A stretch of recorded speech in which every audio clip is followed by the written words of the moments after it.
Good afternoon and thank you for the opportunity to speak. This presentation is entitled Understanding the Impact of Urinary Incontinence in Patients with Dementia, Development of an Interdisciplinary Service Model, and it was carried out in Bristol in the United Kingdom. In regards to affiliations to disclose, funding was received from the National Institute of Health Research. So we begin with a problem, and that is that over 1 million persons in the UK suffer with dementia. And it is estimated that over 50% of this group have incontinence as well as other bothersome urinary symptoms.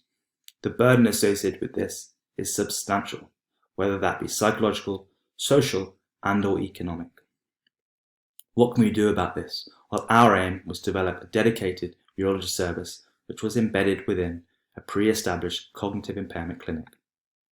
How did we do that?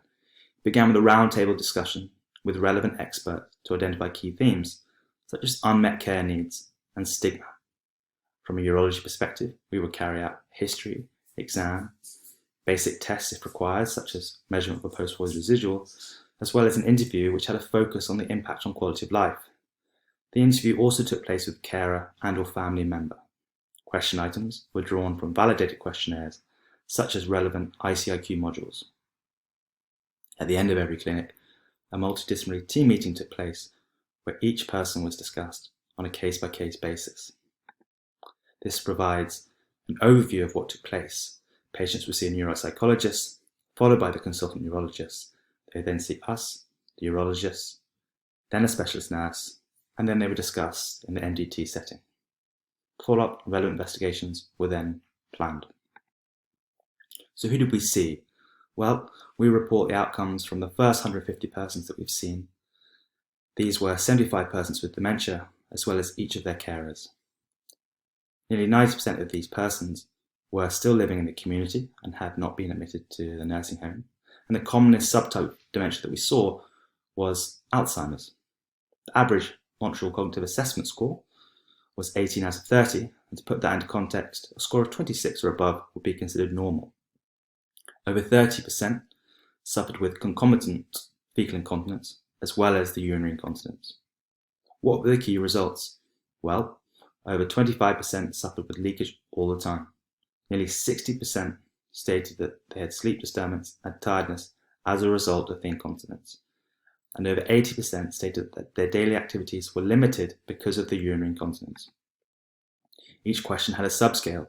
If we take this, for example, daily activities limited by urinary incontinence, 41.3% stated it was limited a lot. How did it affect their quality of life?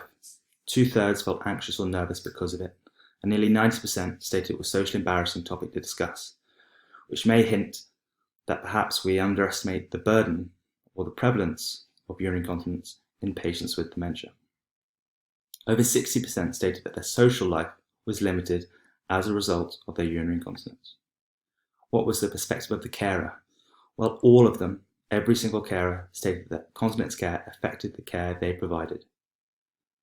And were they concerned that it was a principal reason for possible future nursing home admission? In over 60% of the cases, the answer was yes. Only just over 30% had been in contact or had awareness of bladder and bowel services in the community. And all carers and family members felt that more awareness and teaching on continence care would be beneficial. So what is the verdict? Urinary incontinence is distressing for patients with dementia, and there is a huge stigma surrounding it.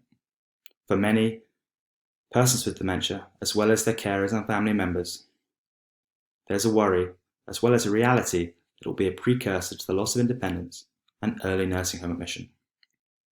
In all this, the role of the specialist nurse is invaluable, and it can't be underestimated. What is the next step?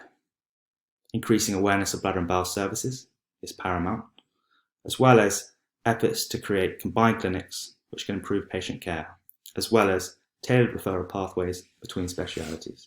Thank you.